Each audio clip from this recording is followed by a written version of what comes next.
Olá, alma querida, bem-vinda à segunda aula do nosso mini curso Despertar Espiritual com Gnose. E antes de iniciarmos, eu gostaria de te perguntar se você assistiu a primeira aula com calma, se teve algum tipo de dúvida, se quer perguntar algo, se teve algum insight aí onde você possa ter compreendido sobre a aula, teve alguma emoção ou dúvida que veio à tona durante a escrita no caderno. Caso tenha chegado a anotar no caderno, né, algo que te tocou, se sentir de querer compartilhar comigo, eu estarei aqui à disposição para te ajudar a compreender e acolher com carinho a sua experiência. Lembre-se, esse caminho de despertar, ele é profundo e transformador. A cada pequena percepção que você tenha, né, já é um grande passo para a sua cura interior. Você já teve aquela sensação de que dentro de você vivem várias versões? Uma parte que quer desistir, a outra parte que tenta agradar, a outra que só quer paz. Pois é, isso não é uma loucura. Isso é espiritualidade na prática. Hoje vou tentar explicar, tentar te ensinar a reconhecer quem realmente está no comando da sua própria vida. Este é o conflito mais comum na jornada espiritual. A pergunta: quem está no comando da sua vida? É fundamental para quem busca uma vida de conforto e propósito. Muitas vezes o ego, como a gente já falou na primeira aula, assume o controle de maneira sutil e inconsciente, levando-nos a tomar decisões baseadas no medo, na insegurança. Para continuar o comando de nossa vida, é necessário estar ciente desses padrões e fazer escolhas deliberadas que estejam alinhadas com o nosso eu superior, com a nossa alma, com a nossa essência. Uma maneira eficaz, né, de perceber quem está no comando é observar nossas reações, decisões diárias, né? Quando operamos a partir do ego, nossas ações são reativas, defensivas e baseadas em deficiência, ou seja, a gente se sente na necessidade de nos proteger, de competir, de controlar. E em contraste, quando entramos em nosso eu, quando a gente entra no nosso eu, na nossa alma, no nosso eu superior, nossas ações são mais proativas, compassivas e baseadas em abundância. Nós passamos a sentir uma conexão profunda com os outros, com o universo, com nossas decisões, que elas passam a ser guiadas pelo instinto do amor, buscando sempre a paz.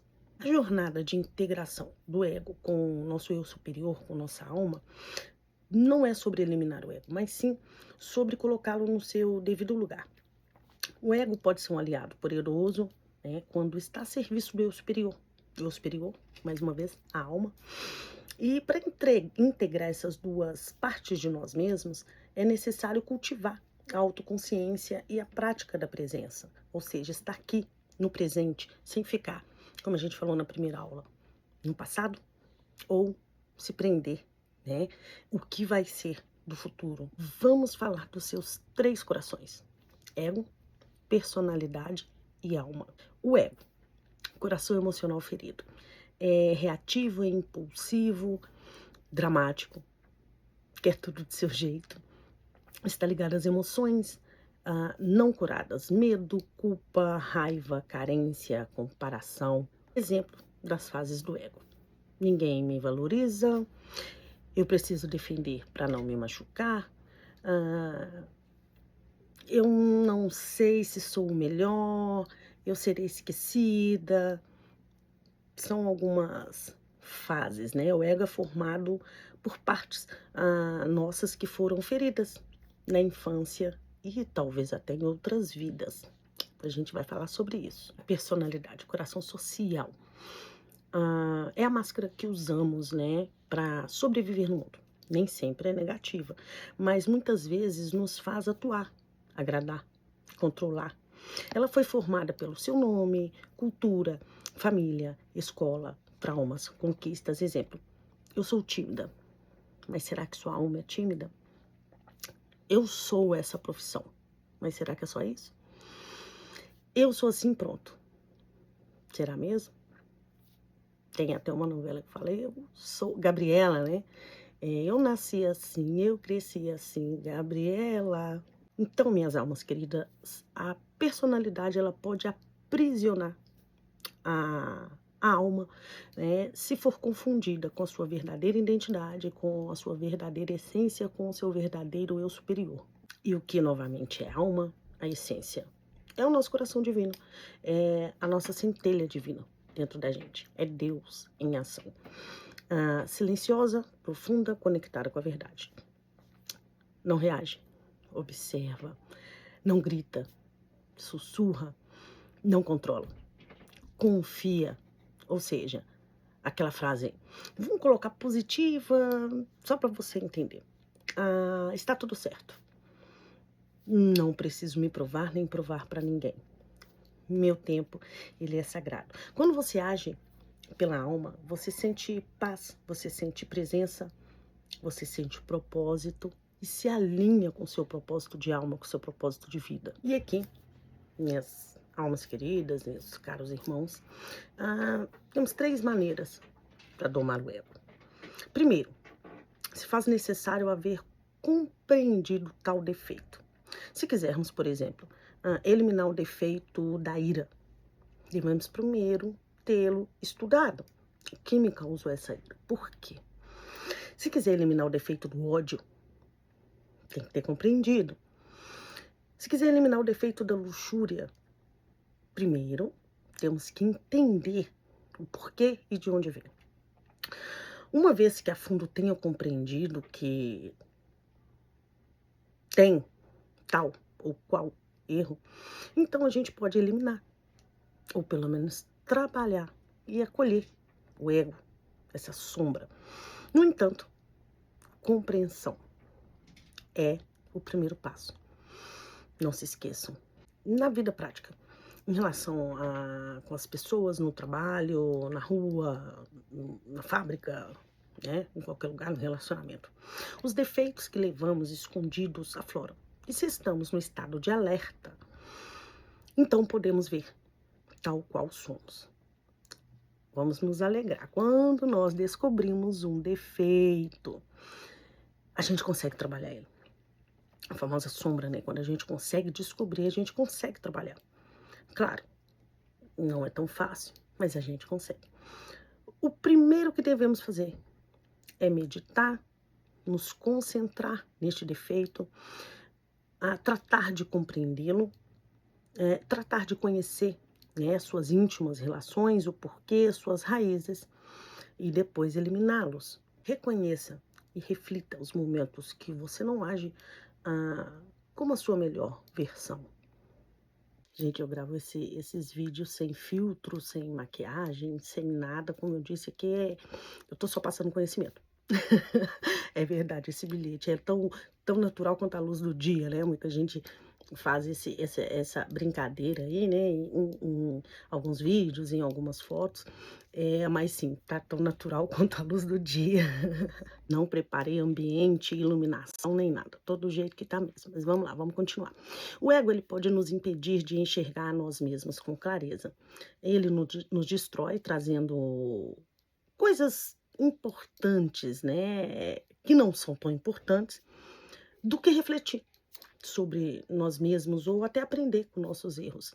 Mas quanto mais você se torna consciente dos truques, da confusão, né, criados pelo ego, mais a névoa começa a desaparecer. Aquela nuvenzinha preta, mas ela começa a dissolver. Por mais que chova, né, na sua cabeça, mas quanto mais a gente toma consciência dos defeitos, né, dos traumas e consegue trabalhar, mais ela vai se dissolvendo. Mas a sua alma deseja fazer o bem para as pessoas. Se o seu dia está mais focado em seus próprios desejos, ao invés de compartilhar com os outros, saiba que você está agindo através do seu ego. Está operando a partir dele. Quanto mais você escuta a sua alma, mais tempo e atenção no presente você tem, né? E mais você dedica a servir a outras pessoas. Quer começar a fazer o bem? Comece com pequenos passos.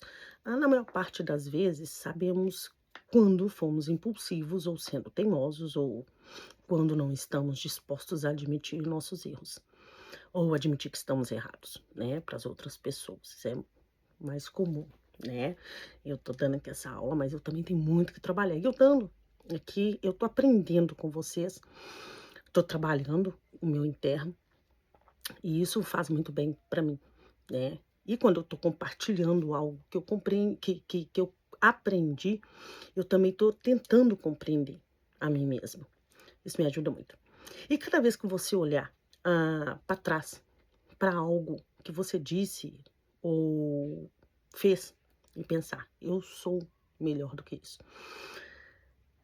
Lembre-se, não foi você, foi o seu ego, né, que fez com que você pensasse, reagisse daquele jeito que você reagiu, com raiva, com ódio, né, como falamos aí anteriormente. Quanto mais você começar a perceber esses comportamentos em você, mais poderá resistir ao ego, de trabalhar de acordo com sua alma e começar a escutar, né, a sua voz interior, essa voz da sua alma, sua centelha divina que tem dentro de cada um de nós.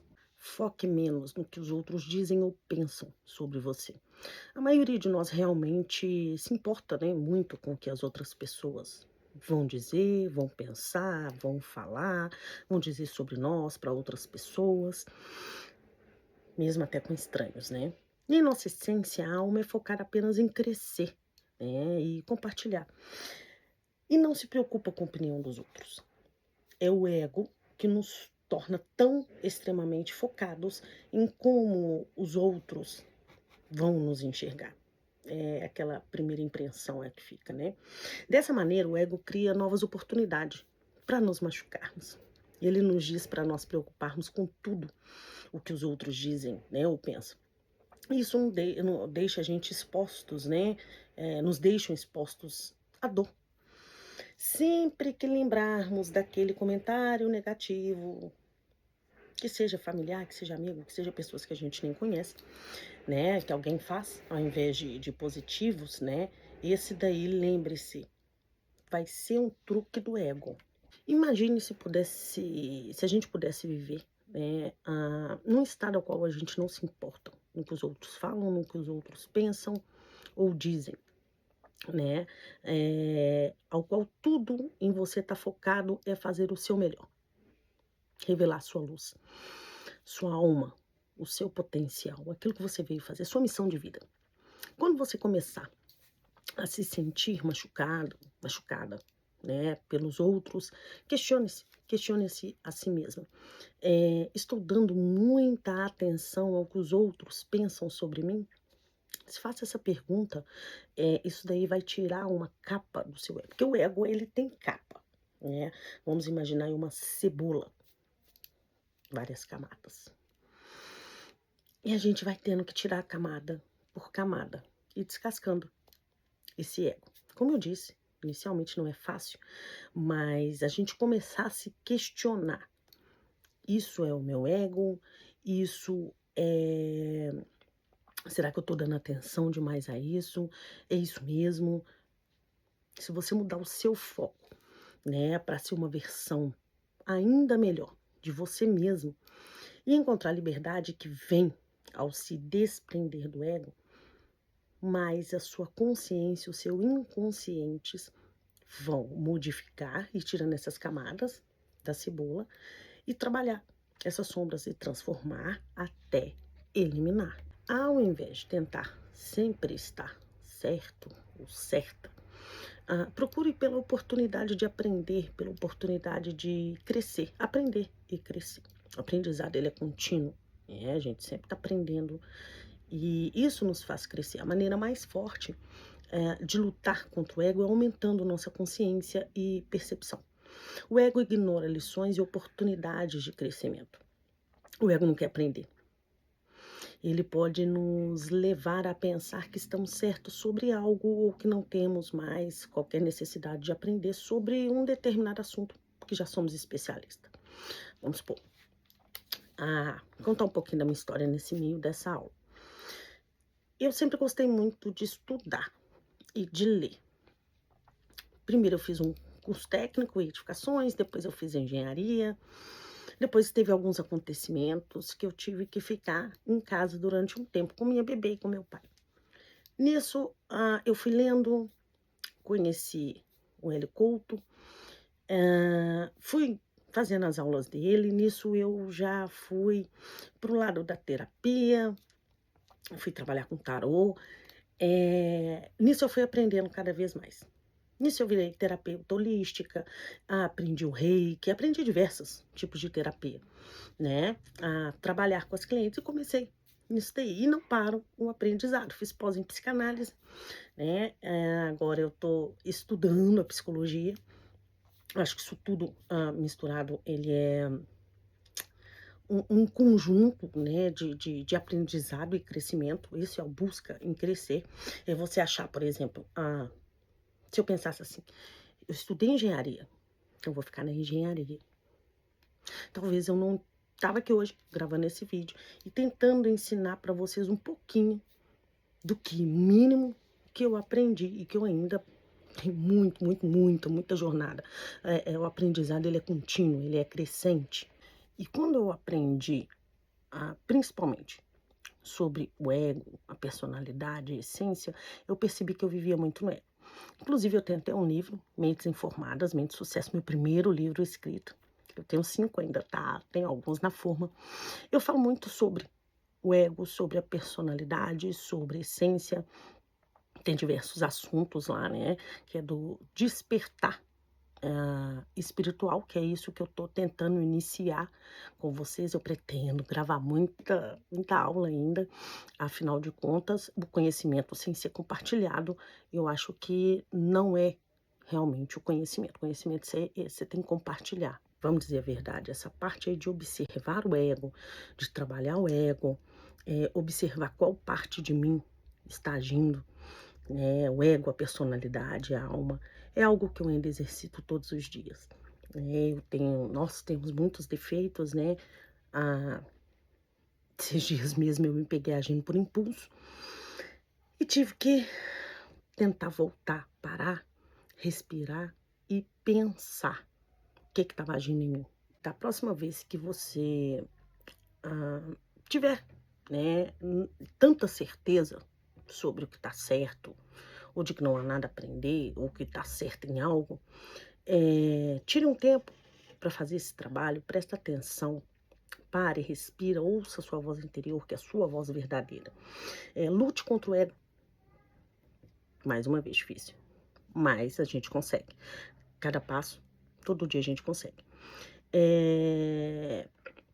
Lute contra ele e a cada segundo você vai perceber que é o ego. Quando mais diminuímos a voz do ego, mais iremos vivenciar alegria, né, em nossas próprias vidas e no mundo. A renúncia do ego, ele não significa negar a individualidade de cada um, né? A individualidade, ela é sua, né? Ninguém pode tirar isso. Ou identidade única, né, de cada pessoa. Mas sim transcender as limitações autoimpostas, né, que nos separam do divino, da centelha divina da nossa alma. É um processo de soltar as amarras do apego, né, do apego ao ego, da necessidade de controle, da busca incessante por validação externa. Essa libertação, ela nos liberta da prisão, da dor espiritual. A libertação do ego é um ato de luta ou resistência que muitas pessoas pensam que é, mas não é, né? Na verdade, é uma rendição, é uma aceitação. É reconhecer a impermanência da vida, né? A nossa própria vulnerabilidade, necessidade de confiar, né, no divino que há dentro de cada um. Ao abrir mão do controle ilusório, abraçamos a fluidez da vida e nos alinhamos com a nossa missão, com a vontade de Deus, universo, centelha divina, né? Cada um chama de uma maneira, né? Cada um tem a sua maneira de pensar como é Deus. Vamos fazer uma prática para essa semana? Vamos nos perguntar, né? Várias vezes ao dia. Isso que eu estou pensando, agindo, sentindo, vem do ego? Vem da personalidade? Ele vem da alma. De onde vem? Pare, né? Pense, reflita, respire. Tem um caderno, assim como eu falei na primeira aula, até para você anotar os insights, os sentimentos, os momentos do dia, aquele momento que você ficou com raiva, aquele momento que você teve um sentimento de alegria, aquele momento que você teve uma intuição, né? Isso vai te ajudar a perceber, né? O que tá atuando em cada coração, ou seja, os 3 corações, né? O ego, a personalidade ou a alma. Vamos fazer uma reflexão canalizada para a gente finalizar essa aula. Você não é a voz que grita, você é o silêncio que escuta. Não se confunda com os personagens da sua história. Você é quem escreve a sua história. Se você quiser se aprofundar, né, mais sobre qual energia te domina neste momento, suas máscaras emocionais, sua verdade espiritual, recomendo a Mapa Cabalístico da Alma, tiragem com essência dos 3 centros, né, dos 3 corações, e uma mentoria, né, personalizada com base gnóstica. Vamos encerrar por aqui essa nossa segunda aula. Quero agradecer a vocês por estar trilhando esse caminho junto comigo, todo mundo junto. Um somos nós somos um, né? E se algo ressoou aí, se despertou alguma memória ou emoção em você, já é um sinal que sua alma está pedindo espaço para emergir. Então agora eu te convido, né, para continuar essa jornada profunda e libertadora na próxima aula, que vai ser a terceira aula. Vamos falar sobre um tema que pode mudar, né, até a forma como você se vê, que é a consciência engarrafada. Por que nos sentimos presos sem saber o porquê dessa prisão? Vamos entender o que nos prende emocionalmente, mesmo quando a gente tenta mudar, né? Como parte da nossa alma, né? Como parte dela fica aprisionada em traumas, medos e repetições, né? Isso tem muito a ver. Eu falei anteriormente aí sobre vidas passadas, né? Eu quero fazer também um entendimento para vocês sobre a vida passada, como ela influencia isso tudo que a gente vive hoje e como começar a se libertar, né, dessa energia e viver com mais clareza, com mais leveza, com mais presença. Esse mini curso ele tem no total 8 aulas, tá? Cada uma trazendo um passo prático e sagrado para o seu despertar espiritual, tá? A gente está só no começo de algo muito maior que eu quero passar para vocês e sua alma sabe disso, né? Principalmente se você quiser continuar aqui nessa jornada comigo. Te espero na próxima aula e se quiser compartilhar alguma dúvida, algum insight dessa aula, da primeira aula, tá? O meu WhatsApp tá aberto para você. Eu gostaria de deixar o grupo Jularuna, né, o grupo da intuição aberto, mas como eu disse, tem pessoas que acabam entrando e colocando mensagens, não tem nada a ver, né, com o que a gente está fazendo aqui, que são as tiragens coletivas, né, que são as mensagens canalizadas, que são as promoções, né, que eu faço. E vamos aí continuar. Espero que você continue comigo. Gratidão.